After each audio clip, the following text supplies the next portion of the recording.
Renewable resources. This is where we're supposed to start. Great. Okay.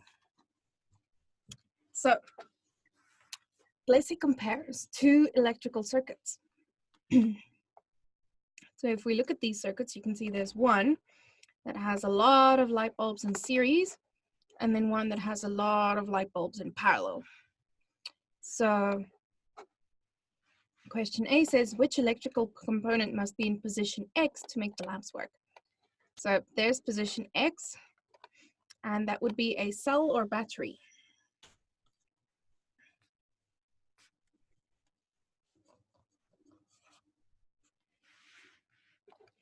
And then it says, draw the electrical circuit symbol for this component. So you can draw it either like that, which is a cell, or you can draw it like that, which is a battery, and both of those will be accepted. Okay, so all of the lamps are working in both circuits. So Blessy removes one lamp from circuit A and one lamp from circuit B, explains what happens to the other lamps in the circuit. So here she removes one lamp, and here she removes one lamp. So this refers back to that experiment that we did with electricity between a series circuit and a parallel circuit, and what happens to the voltage and the current in those circuits. So in a series circuit, which is this circuit, the current that goes through stays the same throughout the circuit.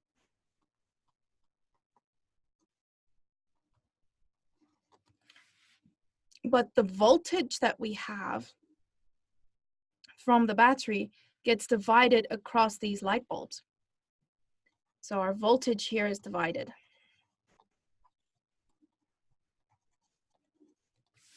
If we look at this circuit, our current gets divided because each time it gets to one of these sections, a little bit of the current gets split off to go through each of these branches. But our voltage across each of these stays the same. Our voltage stays the same and our current gets divided.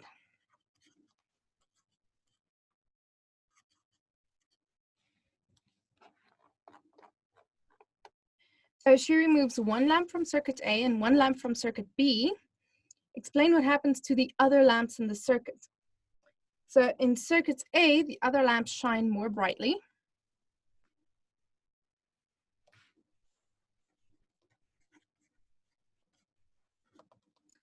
And the reason here is because the voltage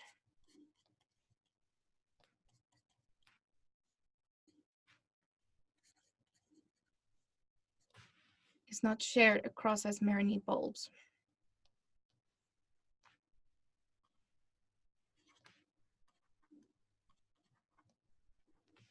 Okay, in circuit B, the other lamps shine exactly the same brightness. So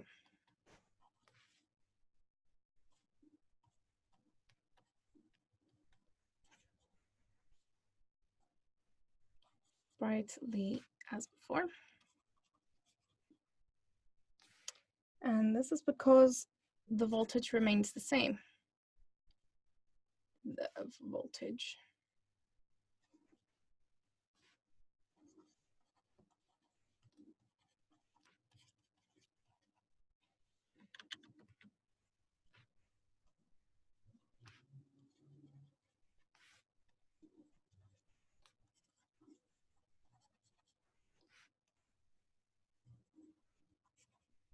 Okay.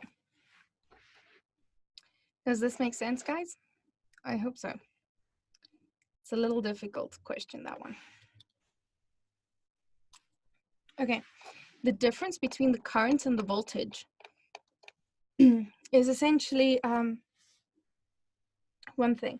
So the current is literally the electrons traveling through the circuit. So this is, if you're talking about the current, that is the path that an electron will be able to take going through the circuit. So here, the electrons all have to take the same path in a series circuit. In a parallel circuit, the electrons can go down different routes in order to complete the circuit. So that is the current. That's literally the path the electrons travel on and how many electrons travel past there. The voltage is the potential. Voltage is literally called the potential difference. And what that means is that is the amount of work that the electrons traveling through the circuit can do. So if we have a 1.5 volt battery, that means that the electrons going through the circuit can do 1.5 volts worth of work. So here, what's going to happen is the electrons are going to reach over here and they're going to see, oh, okay, there's a ton of light bulbs. So it's going to reach here, do a little bit of work, go here, do a little bit more work, go here, do a little bit more work. So each time, the amount of work that an electron can do has to be divided across all of the light bulbs there, because the electron can only do a little bit of work at each of them. However, if you look here, a single electron is going to go down one of these branches. It's not going to go down all of them. So the electron is going to go through one of these branches. You can choose any one. So let's choose this one for randomness sake. So electron is going to go through this branch. There's only one light bulb, so it's going to do all of the work it can do at this one light bulb. And then it's going to go back to the battery. So if you look at this over here, each electron can do, say, 1.5 volts worth of work. So at each light bulb, 1.5 volts worth of work is going to be done in this arrangement. There's just going to be fewer electrons going through each of the branches. Here, all of the electrons go through all of the light bulbs. Here, only some of the electrons go through each of the light bulb, but the electron can do all of its work. Here, the electrons have to divide their work across a bunch of light bulbs. So I hope that makes sense. Okay, so question 13 says, Mia investigates the reaction of metals with water. Okay, so we covered the reactions of metals with water as well as the acids and all of those things when I did the naming conventions lessons. So that's where you can go find that information. So metals with water. She adds a metal to the water and then collects the gas produced. The diagram shows her apparatus. So she's got some metal here. She's got a filter funnel that just allows the bubbles to all go to the same space. And then she has water and some kind of test tube that she's catching the gas in. So write down the name of the gas produced in this reaction. That would be hydrogen gas.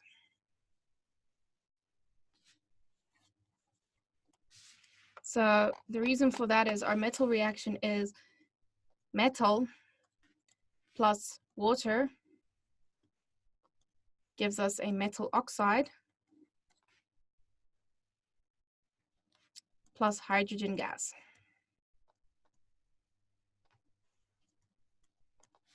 So our metal is whatever metal. Water is H2O. A metal oxide is whatever metal, say this was, I'm just going to call it M. So then it'll be M combined with that oxygen molecule. So then we've got these two H's over here. So that just forms our hydrogen gas. You guys don't need to know the symbols. Symbols make things easier though. You're going to learn the symbols later on when you start going into IGCSE and so forth. Okay, so question B says, Mia uses the metal calcium in her first experiment. The calcium reacts with the water to form a compound. What is the name of this compound? Circle the answer. So that would be calcium oxide or calcium hydroxide. Depending, I'm going to go with, there we go, calcium oxide. Mia wants to repeat her experiment with potassium. Her teacher tells her that she cannot use potassium to do this. Why should Mia not use potassium? So potassium is lower down in the periodic table. If you look at a periodic table, that first group, so a periodic table looks something like this. It's got the transition metals, it's got the non-metals over here, and then it's got the noble gases over there. So this first group, if you go down this first group, they become more and more and more reactive. So potassium is lower down than calcium in this group. So if you add potassium to water, it's going to react a lot more violently. So our answer here is literally that. Potassium reacts very violently with water.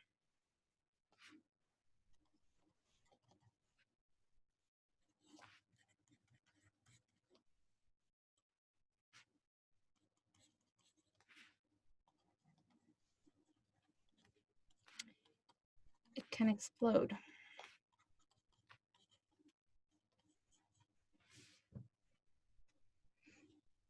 Okay. So potassium reacts very violently with water. It can explode when it comes in contact with water because it reacts so much more violently than calcium. It's not just going to sit there in the water and make some gas bubbles and that's about it. It's going to react ridiculously violently. Okay. So Ahmed is learning about pressure. He pushes a pin on the surface of a balloon. So we've got a balloon and he puts a pin against it, and what happens? The balloon pops. He repeats this investigation with another balloon, except this time he doesn't use a pin, he uses a blunt pencil with the same force. The balloon does not burst. Explain why it doesn't burst. So this is a pressure question.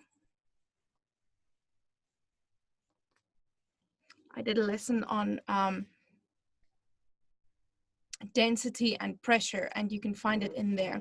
So pressure is a specific amount of force that is concentrated over an area. So our force is kept the same. And in the top one where we've got a pin, we've got a very tiny area. So we've got a lot of force over a tiny area. So we've got lots of pressure.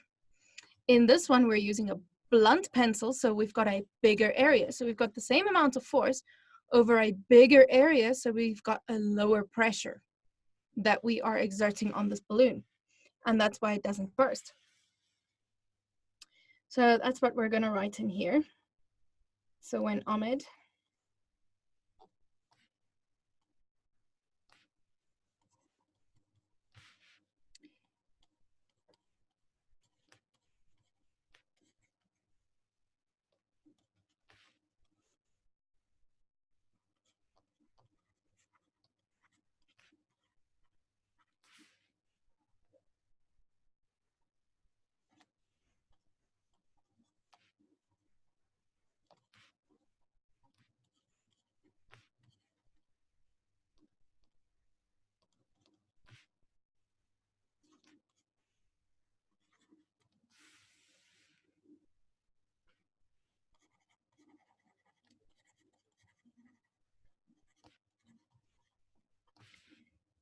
uses a blunt pencil,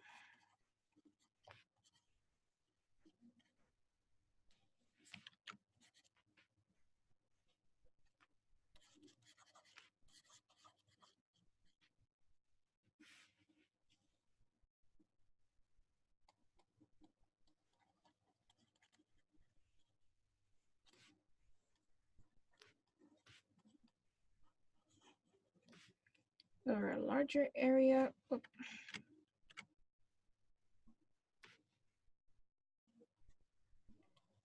So the pressure is smaller.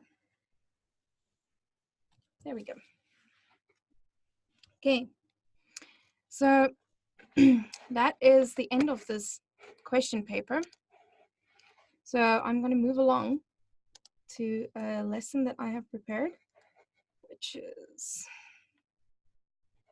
okay, so this is about treating diseases. I had a question about this a few sessions ago. Someone asked me to please cover this. So here we go. Treating diseases, viruses and bacteria specifically. I'm not going to go into other kinds of diseases. I did a lesson on the different kinds of diseases that we can get, which is hereditary diseases, which is something that comes through from your genetics. We've got diseases, which is something to do with your nutrition. So that'll be either getting too much of something into your body, poisoning, or too little of something, which could be too little protein gives you kwashiorkor and all sorts of other kinds of things. those are treated much differently than viruses and bacteria. So I'm going to stop at these so that we can see what happens.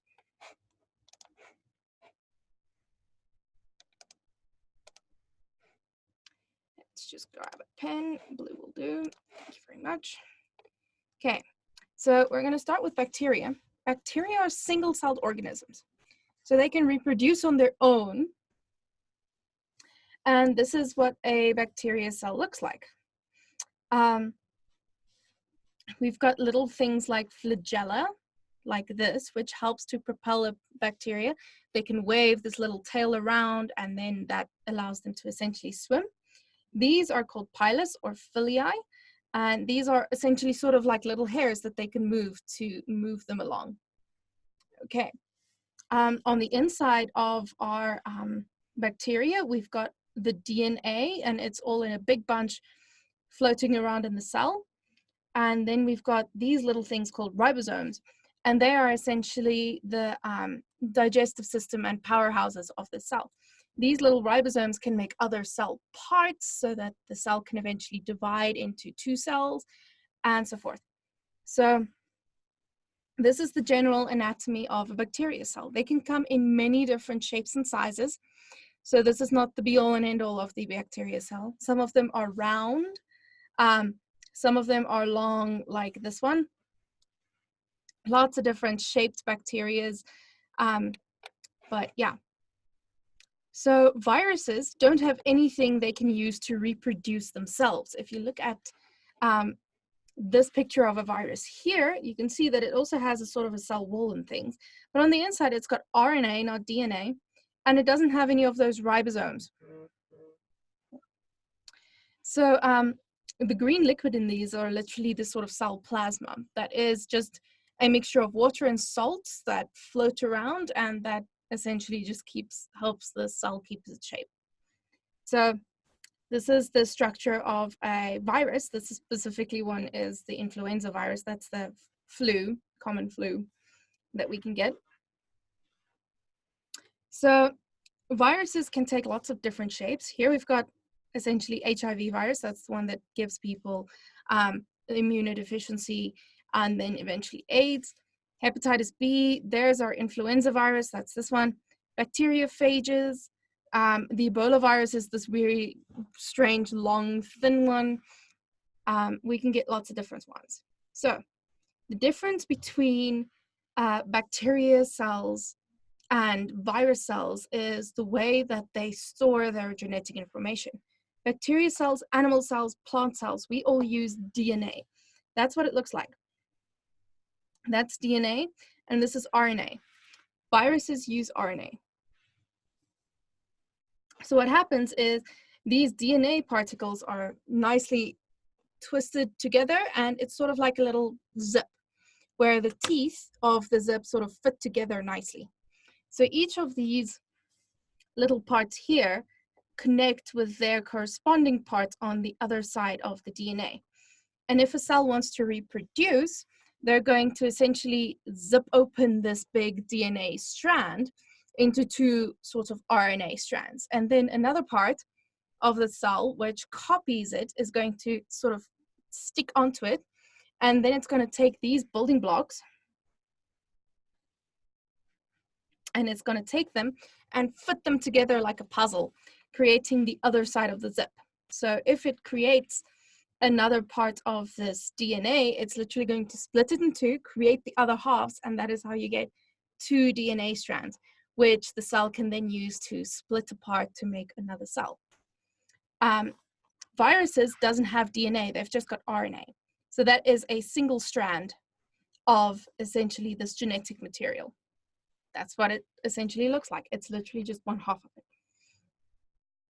So this is just an explanation of what I just said. It unzips the DNA, and then a copier comes along, builds the opposite strand, and you end up with 2 copies of a zipped up DNA, essentially. If a virus infects a cell, it only has that RNA. So it's already unzipped. So it just injects it into the cell. The copier goes, oh, good, I've got something to do. And it starts copying the RNA's, the essential RNA. So it makes another copy of it. And then afterwards, the cell will construct more and more viruses inside of it because these just keep getting unzipped, making more RNA. It's going to start making the parts of the virus inside the cell. And then eventually, when it's very full of all of these viruses, it's going to burst open, releasing all of the viruses into your body again, or into the world, wherever. So it's sort of a little like a gang or a mafia hijacking a factory and then forcing the factory to make the mafia or the gang stuff instead of what the factory already was making. So that is what a virus does. It doesn't have a reproductive system of its own. It just hijacks your cells and then uses them to do the reproducing for them. So how can we treat these different things? So bacteria cells are fairly easily treated using things like antibiotics. An antibiotic is some kind of substance, a chemical that essentially bacteria cells don't like.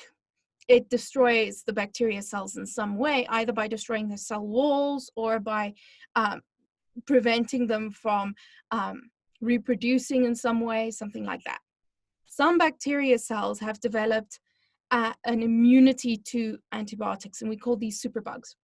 So superbugs came to be because we were literally using antibiotics for every single illness that we were getting, whether that illness was actually dangerous or not. If we got just the flu, we ended up taking antibiotics in order to try and help our body overcome it.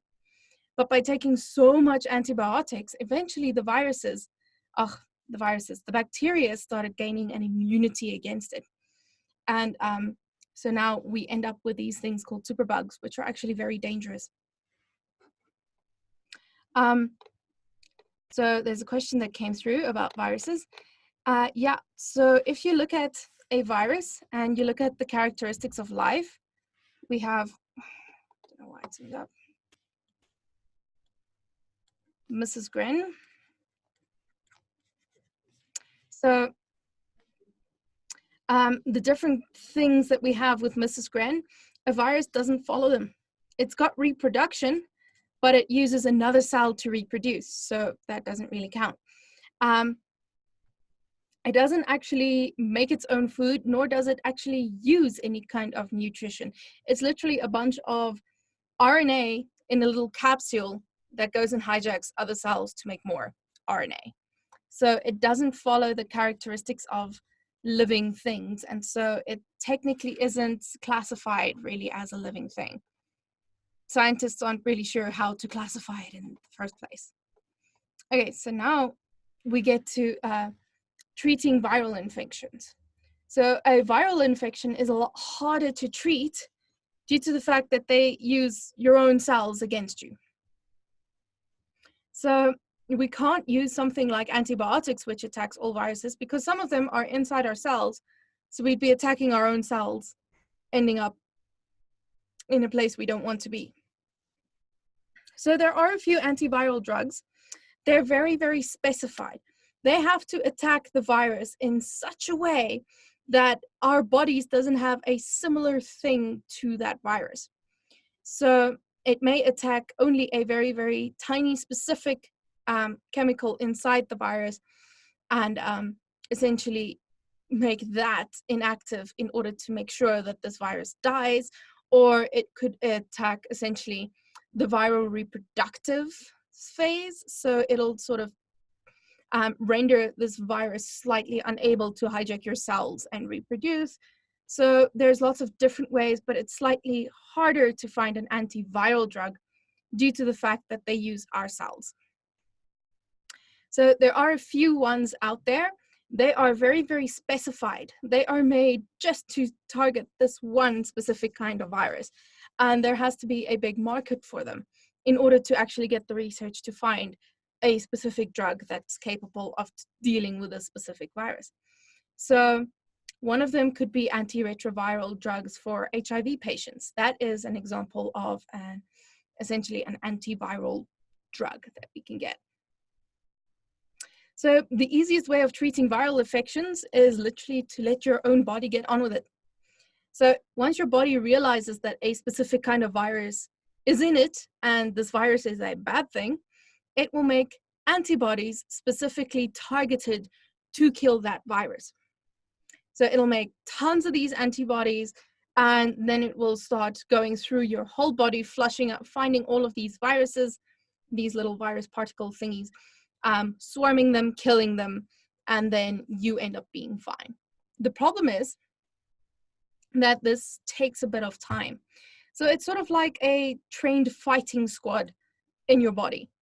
Your body makes these antibodies, but each kind of antibody can only attack one kind of virus. So you can get antibodies for the flu virus, but those antibodies are going to be completely different to a measles antibody. So your body has to make lots of different kinds of antibodies. So a vaccine essentially injects a virus into your body, but this virus has been made harmless in some way. It's either been killed before it enters your body, so that your body is just like, oh, there's this weird thing, I should make an immune response to it. Or it could be a severely weakened form of the virus. It still acts like a virus, but it's very, very weak, doesn't do as much. Then your body realizes that this new thing is harmful, and it starts training or making antibodies specifically targeted towards this kind of virus. That's the way vaccinations work.